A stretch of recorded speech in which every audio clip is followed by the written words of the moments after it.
Hi అండి. Welcome to my channel. ఈరోజు పుదీనా చట్నీ చేశానండి. అన్నంలోకైనా టిఫిన్‌లోకైనా చాలా రుచిగా ఉంటుంది. దీనికి కావాల్సినవి ఒక కప్పు పుదీనా, 2 స్పూన్లు నువ్వులు, 2 స్పూన్లు పల్లీలు, 2 స్పూన్లు పచ్చెనగపప్పు, కారానికి సరిపడా ఎండుమిర్చి, నిమ్మకాయ సైజ్ అంతా చింతపండు వాటర్‌లో నానేసుకోవాలి. రుచికి సరిపడా సాల్టు.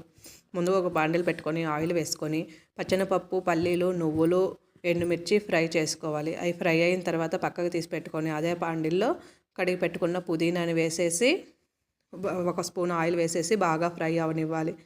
తర్వాత మనం ముందుగా వేయించి పెట్టుకున్న పప్పుల్ని మిక్సీలో వేసుకొని సాల్ట్ వేసుకొని కచ్చాపచ్చగా మిక్సీ చేయాలి.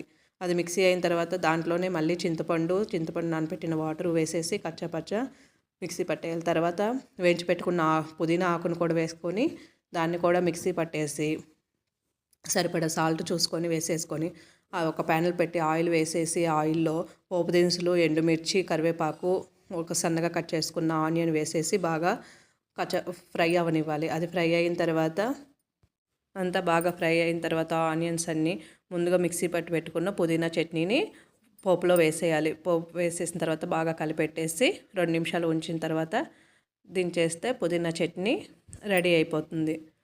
ఇది నచ్చినట్టయితే like and share, subscribe my channel.